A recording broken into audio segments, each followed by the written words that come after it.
That morning, inside a glass office building in Lagos, a simple decision exposed pride, buried love, and a secret no one saw coming.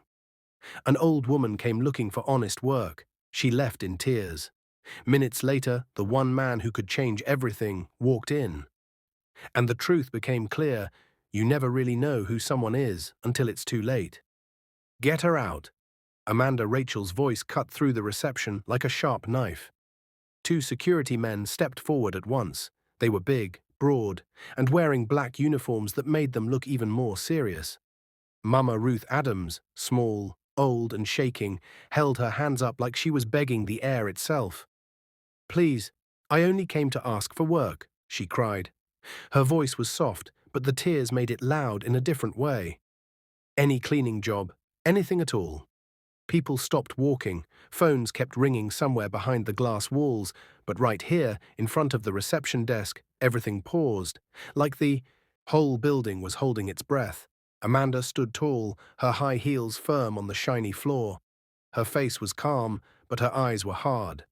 "You came to disturb a serious company," she said, loud enough for everyone to hear.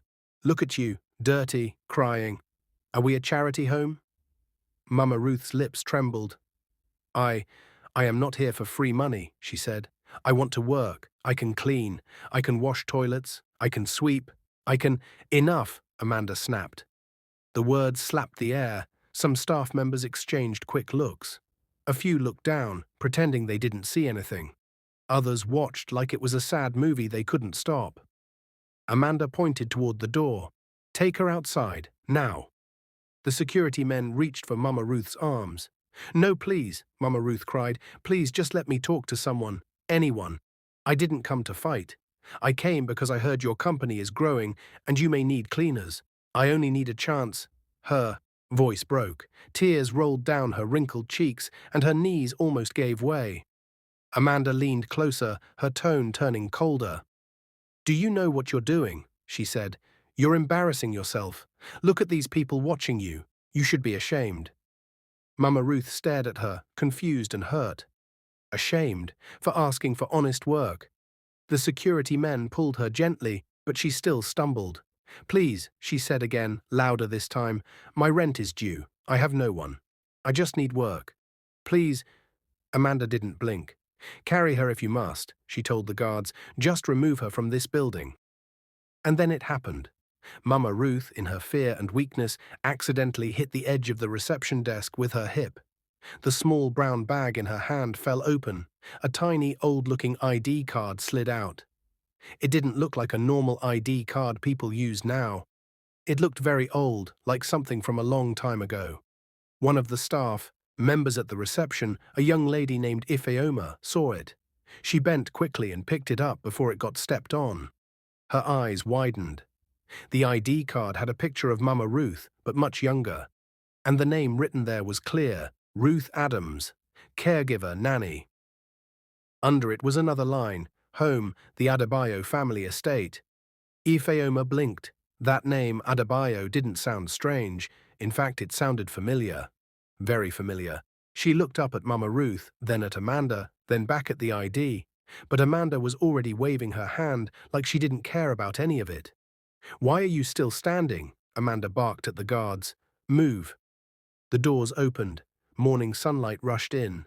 And just like that, Mama Ruth was pushed out of the air-conditioned lobby and into the hot Lagos heat. Outside, the compound was busy. Cars drove in and out.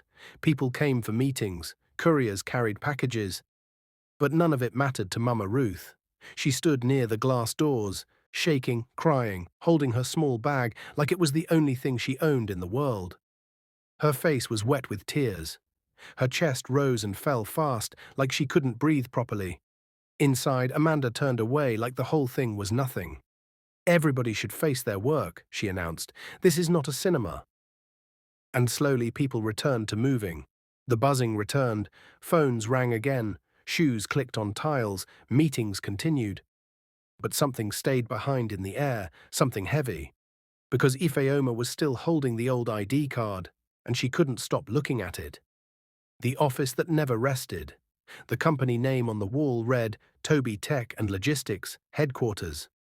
It was one of the fastest-growing companies in Lagos. People talked about it everywhere, from business news to TikTok. They said the company was worth millions of dollars. They said it was moving fast, expanding fast, hiring fast, and they said the CEO, Emmanuel Toby, was not just rich, he was a billionaire. But what most people didn't know was this: Emmanuel didn't always live like a billionaire. He didn't always have suits and chauffeurs and powerful friends. He had a past, and that past was the reason a woman like Mama Ruth would show up at the building today, crying, asking for cleaning work, instead of going somewhere else. Because Mama Ruth wasn't just hungry. She wasn't just desperate. She was searching for something she lost a long time ago, something she never stopped thinking about. Amanda Rachel, the gatekeeper.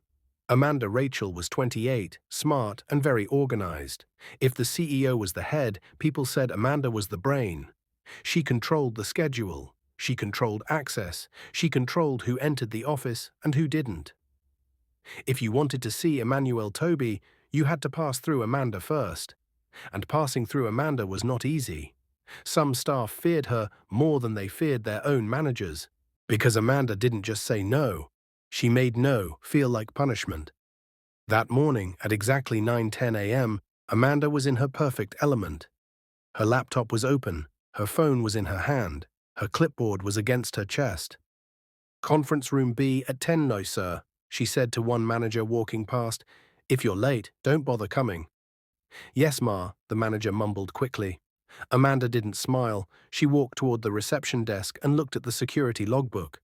"Any new visitors?" she asked. "One old woman," the guard replied quietly. "And I handled that," Amanda replied. She said it like she was proud, like she had just solved a serious problem. But Ifeoma was still there, still holding the ID card. She cleared her throat gently. "Ma." "She dropped this," Ifeoma said, showing the card. Amanda glanced at it for half a second, then she shrugged. "Throw it away," she said. Ifeoma's eyebrows lifted. "Ma, it looks important. It says she was a nanny for—" Amanda cut her off. "I said throw it away." Ifeoma looked down. Her fingers tightened around the card. She didn't know why, but she felt something was wrong. Not just wrong like a mistake. Wrong like something big is hiding here. Amanda turned to walk away. "Don't let poor people use pity to enter this company," she said over her shoulder. "Today it's cleaning job. Tomorrow it's stealing laptops." Some staff laughed softly, a few didn't. Ifeoma didn't laugh at all. Outside, Mama Ruth waited. Mama Ruth sat on a short concrete edge near the gate. She wiped her tears with the corner of her faded wrapper. She tried to stand up, but her legs felt weak. The security men had gone back inside. Nobody stood with her. Nobody asked if she was okay. She looked through the glass doors and saw people moving like ants. Busy, quick, important. And she wondered if she still mattered to anyone in the world. Then she whispered to herself like she was talking to someone invisible. "Emmanuel, my son." The name sounded strange coming from her mouth, not because it was wrong, but because it was a name she hadn't said out loud in years. She closed her eyes, and for a moment the loud city around her faded. She saw a small boy again, a boy with bright eyes, a boy who used to run into her arms, a boy who used to call her Mama Ruth, like she was his real mother. But that was long ago. Something happened. Something that broke everything, and she disappeared. Not because she wanted to, because she had to. Her eyes opened again, filled with fresh tears. "I just want to see him," she whispered, "even if it is once." A car horn blared nearby. She flinched. Then she heard a new sound, a sound that didn't belong to ordinary office mornings. A deep engine, smooth, expensive. People near the gate turned their heads. One security man outside stood straighter. Then another staff member rushed out, looking nervous. Mama Ruth wiped her face quickly, confused. A black luxury car rolled into the compound, shiny like a mirror. It stopped. The driver jumped out fast and opened the back door, and the person who stepped out made every single worker who saw him freeze. Tall, young, confident, clean suit, and the kind of calm face that said, "I own this place." Mama Ruth's heart skipped, because even though it had been many years, even though the boy had grown into a man, She knew that face. She knew those eyes. The man looked toward the entrance, then suddenly noticed her. Noticed her tears, noticed her shaking hands, and his brows pulled together in confusion. He started walking toward her, step by step. The security men at the gate looked shocked. Inside the building, people began to notice too. Whispers spread fast. Is that the CEO? He's here? At this time? Emmanuel Toby walked closer to Mama Ruth. His eyes stayed on her face. Then he stopped right in front of her. His voice came out low and firm. Ma, why are you crying outside my office? Mama Ruth opened her mouth, but no words came out, because Emmanuel's eyes narrowed, like something in his memory was waking up. And then he said slowly, like he was afraid of the answer, "Do I know you?" And at that exact moment, Amanda Rachel walked out of the glass doors, saw the CEO standing with the crying old woman, and her face turned pale, because she realized the woman she kicked out was now standing right in front of the most powerful man in the building. And Emmanuel's next words were about to shake the entire company. The glass doors slid open slowly.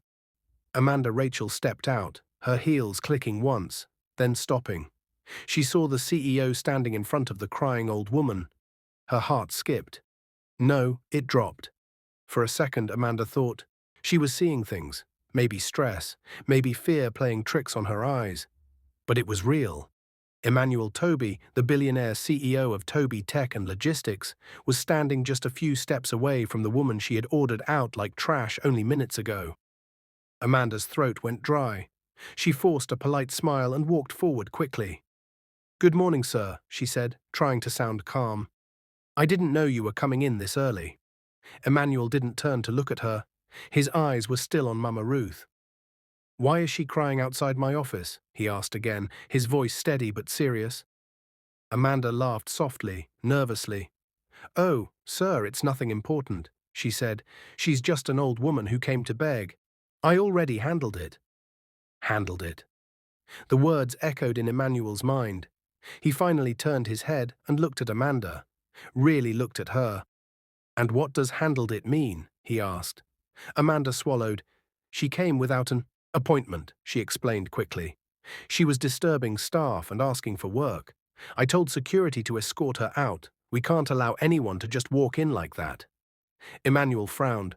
"Escort her out," he repeated. "Yes, sir," Amanda said. "This is a professional environment." Mama Ruth stood quietly, holding her small bag close to her chest. Her eyes moved between the two of them. She didn't say a word, but her hands were shaking. Emmanuel noticed. He turned back to her and lowered his voice. "Ma, please sit," he said gently, pointing to a nearby bench. The guards nearby froze. No one had ever seen the CEO speak like that to a stranger. Mama Ruth hesitated. Amanda stepped forward quickly. "Sir, you don't have to—" Emmanuel raised his hand. Amanda stopped talking. Mama Ruth slowly sat down, her knees weak. Emmanuel crouched slightly, so he was at her eye level. That was when it happened. He really looked at her face, the lines, the eyes, the way she held herself. Something tugged at his memory, soft but sharp at the same time. His chest tightened. "Ma," he said quietly, "what is your name?" Mama Ruth opened her mouth, then closed it again. Tears gathered in her eyes. "Ruth," she whispered, "my name is Ruth Adams." The world shifted. Emmanuel's breath caught. Ruth. The name hit him like thunder. Not just the name, but the voice. That voice had once called him in from the rain, once sung him to sleep, once held him when he cried as a child. He stood up slowly. His hands were trembling now. "Ruth Adams," he repeated. Amanda felt her stomach twist. Something was wrong. Very wrong. "Sir," Amanda said, forcing a smile, "is there a problem?" Emmanuel didn't answer her. Instead, he asked Mama Ruth another question. "Did you ever work as a nanny?" he asked. "A long time ago?" Mama Ruth looked down. Her shoulders shook. "Yes," she said softly. "I did." Amanda's smile disappeared. Emmanuel's voice dropped even lower. "For a family named Adebayo?" Mama Ruth nodded. "Yes." The air around them went still. Employees nearby stopped pretending not to watch. Phones lowered, steps slowed, whispers died. Emmanuel took a step back. his eyes filling with emotion he didn't expect. "Did you—" he began, then stopped. His voice cracked. "Did you take care of a little boy named Emmanuel?" Mama Ruth couldn't hold it anymore. She burst into tears. "Yes," she cried, "you were my boy, my Emmanuel."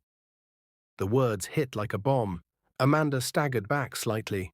"What?" she whispered. Emmanuel felt his legs weaken. "Mama Ruth?" he asked, barely audible. She looked up at him, her face wet with tears. "I never stopped loving you," she said. "I never stopped praying for you." Time seemed to break. Memories flooded Emmanuel's mind all at once. A woman holding his hand on his first day of school. A woman sneaking extra food to him when his parents were busy. A woman crying quietly the day she disappeared from his life. He remembered asking for her, and being told she left. He had believed it, all these years. "Why?" Emmanuel asked, his voice shaking. "Why did you leave?" Mama Ruth wiped her face. "I didn't want to," she said. "I was accused of something I didn't do.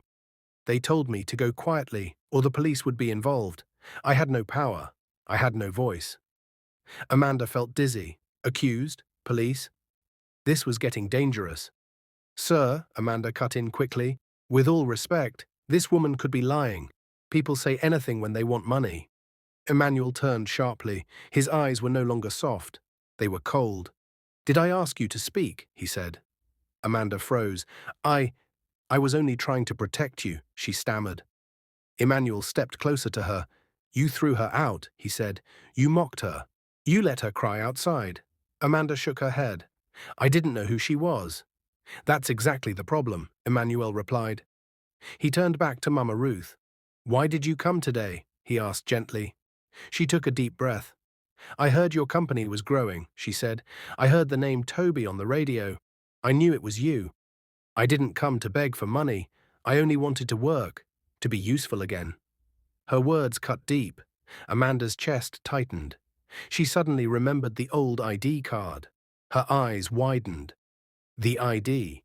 She turned slowly toward the reception desk, and there, still standing there, pale and shaking, was Ifeoma, holding the old nanny ID card. Emmanuel noticed it too. "What is that?" he asked.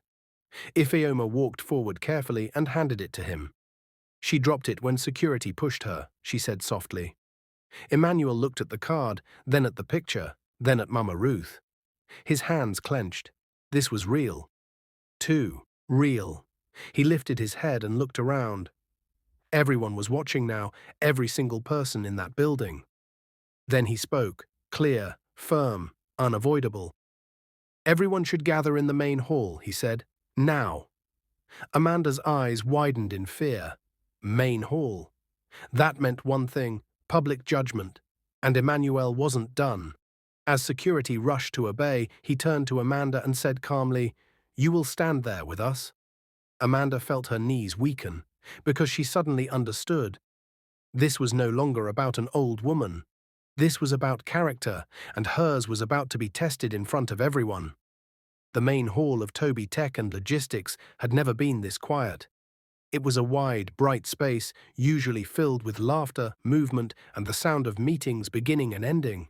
But now, rows of employees stood shoulder to shoulder, unsure of what to say or where to look. Something serious was about to happen. At the front of the hall stood Emmanuel Toby. Beside him stood Mama Ruth. And a few steps away, trying to look calm but clearly trembling, stood Amanda Rachel. The air felt heavy. Emmanuel looked around slowly, taking in the faces of his staff. Some looked curious, some looked nervous, others looked ashamed, even though they hadn't done anything. He took a deep breath. "This company," he began, "was built on discipline, excellence, and respect." His voice echoed through the hall.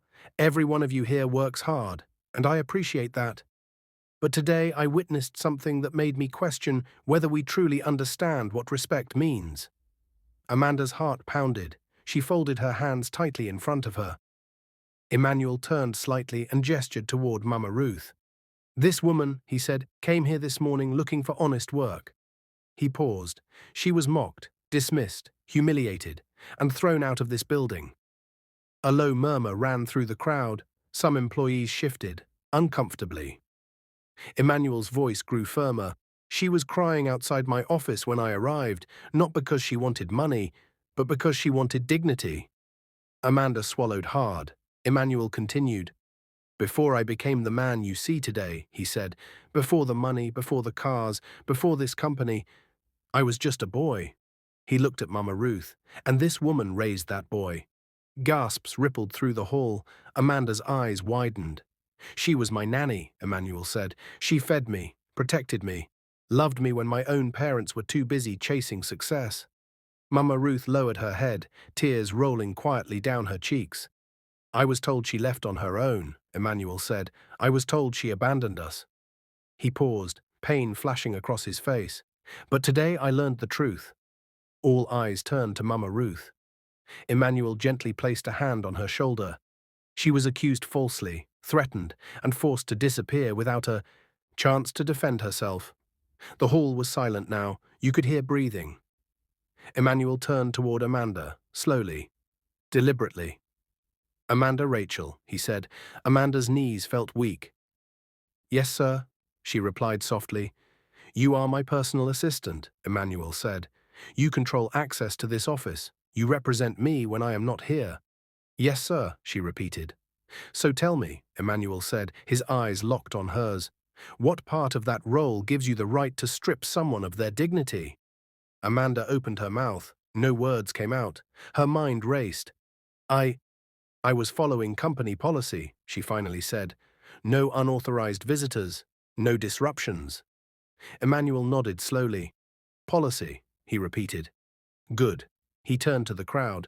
How many of you saw what happened at the reception this morning? Several hands went up. Did anyone stop it? Emmanuel asked. The hands dropped.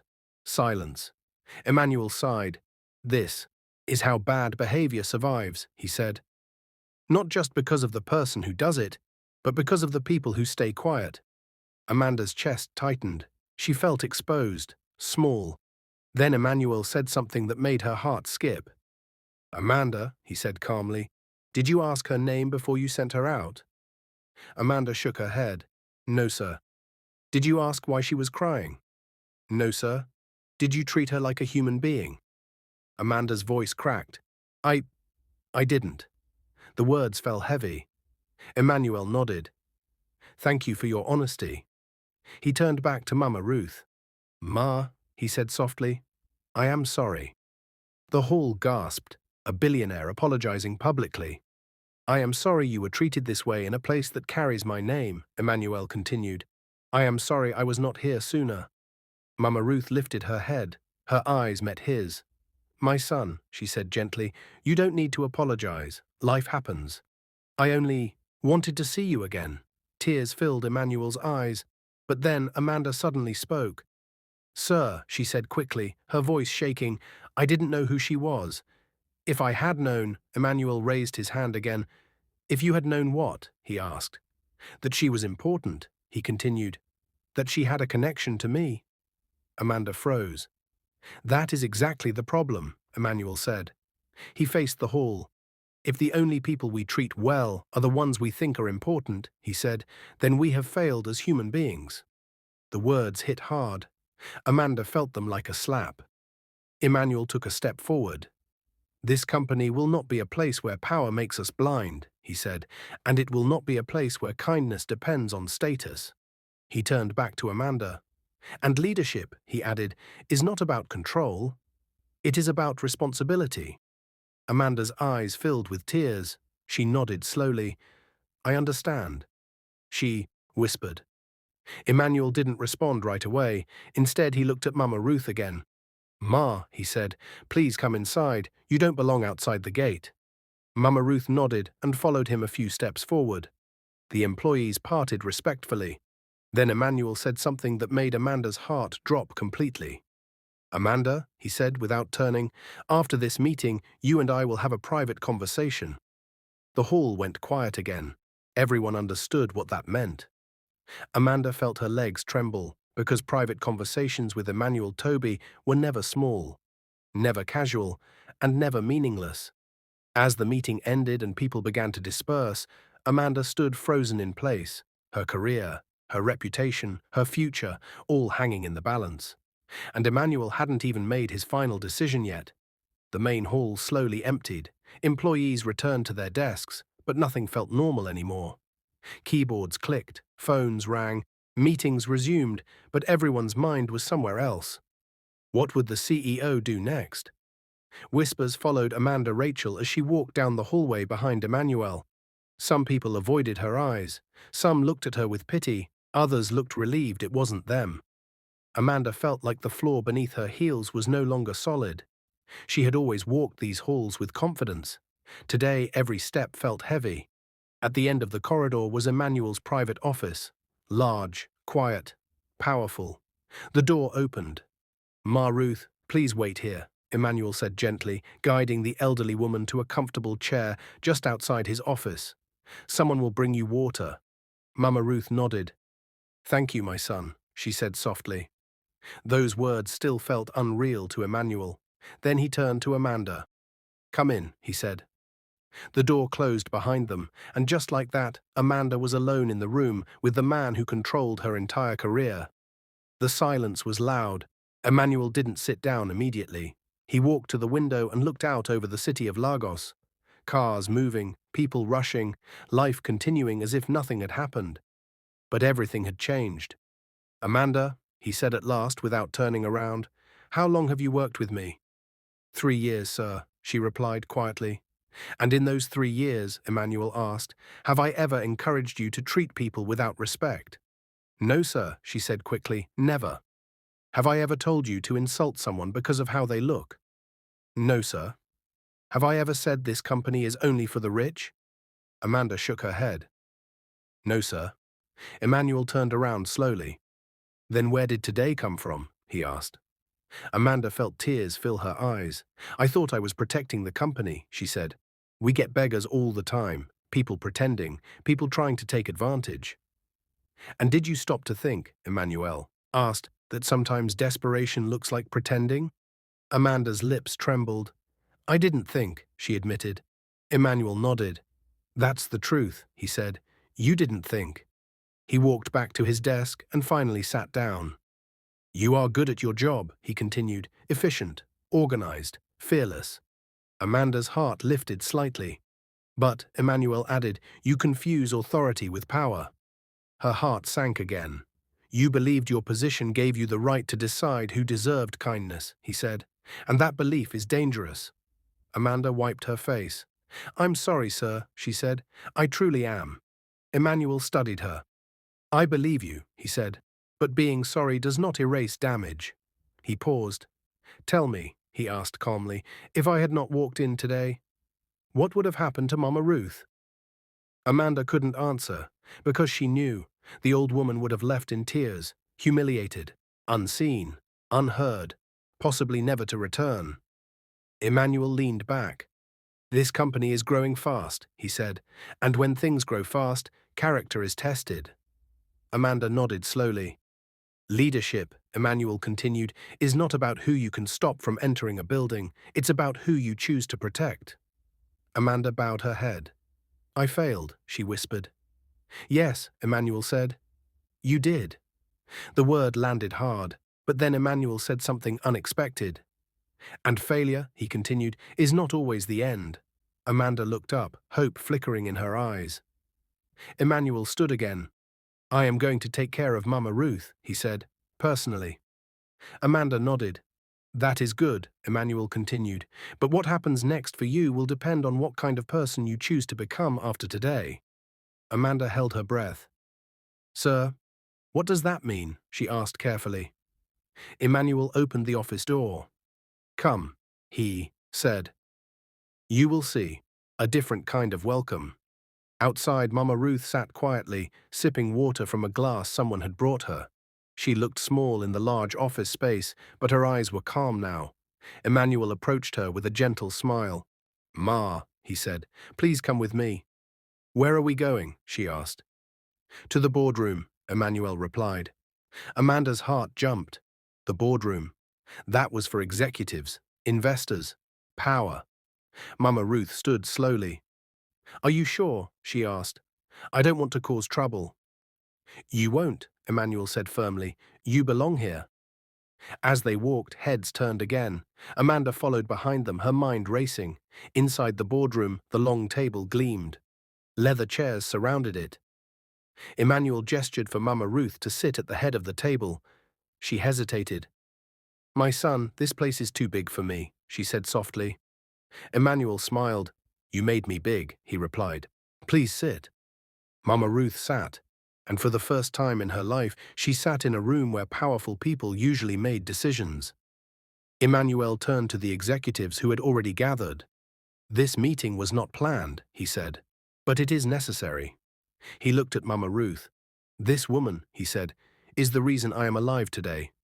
Eyes widened. When my parents were absent, Emmanuel continued, she was present. When I was sick, she stayed awake. When I was afraid, she held my hand. Mama Ruth wiped her eyes. I owe her more than words, Emmanuel said. Then he turned toward Amanda. And today, he added, she was treated as if she meant nothing. Amanda felt every eye on her. She wanted to disappear. Emmanuel took a deep breath. I want this company to remember something, he said. How we treat the weakest person at our door shows who we truly are. The room was silent. Then Emmanuel said the words that made Amanda's chest tighten again. There will be changes, he announced. No one spoke. And some of those changes, he continued, will begin today. Amanda's hands shook, because she knew whatever Emmanuel was about to say next would decide everything. Her job, her future, her identity. Emmanuel looked at her one last time and spoke. Amanda Rachel, he said slowly, step forward. She did, and waited. Amanda Rachel stepped forward. Her legs felt weak, but she forced herself to stand straight. Every eye in the boardroom was on her now, executives, managers, assistants, even Mama Ruth. The silence was thick. Emmanuel Toby stood at the head of the room, calm and composed, but there was something in his eyes that told everyone this moment mattered. Amanda Rachel, he said again, his voice steady, for 3 years you have served this company with efficiency. Amanda nodded slowly. You protected schedules. You guarded doors. You enforced rules, Emmanuel continued, and because of that, you were trusted. Amanda swallowed hard. But today, Emmanuel went on, that trust was shaken. The words landed like heavy stones. Amanda opened her mouth to speak, but Emmanuel raised a hand. Let me finish, he said.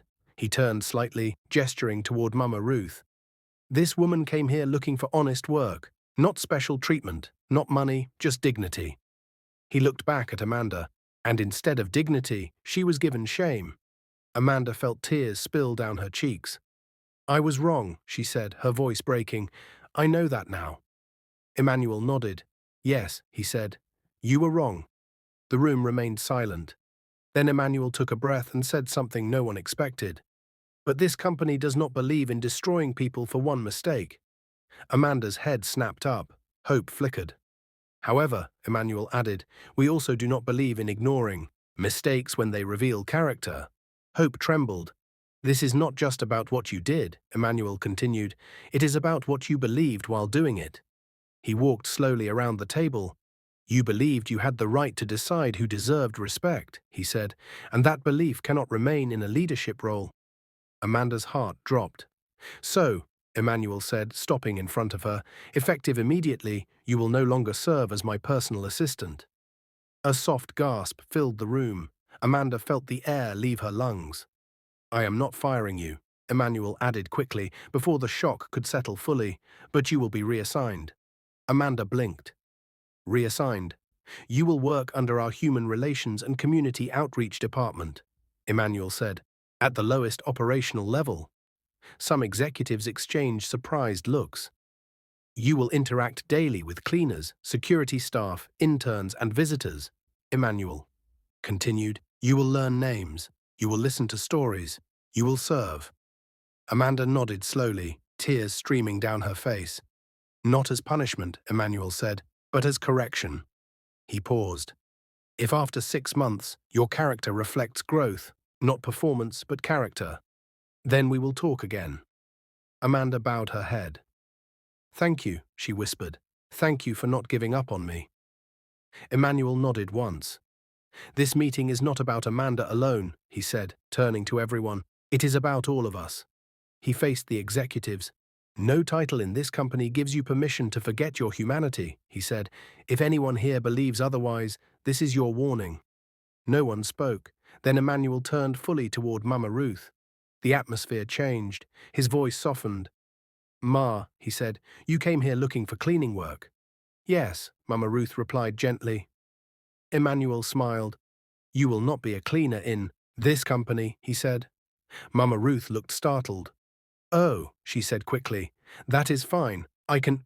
You will not clean floors, Emmanuel repeated kindly. But you will work here, if you want to. Mama Ruth's eyes widened. How? She asked. Emmanuel reached into his jacket and brought out a slim document. This company is creating a new role, he said, community care supervisor. He turned the document so she could see. You understand people, Emmanuel continued. You see pain. You notice those who feel invisible. I want you to help guide how we treat people, from the gate to the boardroom. Mama Ruth's hands trembled. My son, she whispered, I am old. And wise, Emmanuel replied, which is more valuable. Tears rolled freely down Mama Ruth's face. I don't know if I deserve this, she said. Emmanuel knelt slightly in front of her, his voice filled with emotion. You deserved it long before. Today, he said. I just took too long to say it. The room was silent again, this time heavy with emotion. Mama Ruth nodded slowly. I will try, she said. Emmanuel smiled. That is all I ask. He stood and addressed the room one final time. Let today be remembered, he said, not as the day someone was humiliated, but as the day we chose to be better. The meeting ended quietly. No applause, no celebration, just reflection. Later that evening the sun was beginning to set as Mama Ruth stood near the office entrance again. But this time she wasn't crying. She was smiling. Emmanuel walked beside her, holding her small bag. A car is waiting to take you home, he said. Mama Ruth looked at him. You grew into a good man, she said softly. Emmanuel smiled. I learned from you, he replied. Across the lobby, Amanda stood watching. She didn't look powerful anymore. She didn't look intimidating. She looked thoughtful. When Mama Ruth passed her, Amanda bowed slightly. I'm sorry, Amanda said quietly. Mama Ruth paused, then she smiled and placed a gentle hand on Amanda's arm. Learn, she said, that is enough. Amanda nodded, tears in her eyes. As the doors closed behind Mama Ruth, Emmanuel stood still for a moment. He looked around his company, his people, and he knew something had changed. Not because a billionaire walked in, but because truth finally did. Where are you watching from today? Comment your city and country. What did this story teach you? Share your thoughts below. Subscribe for more inspiring, emotional stories every week.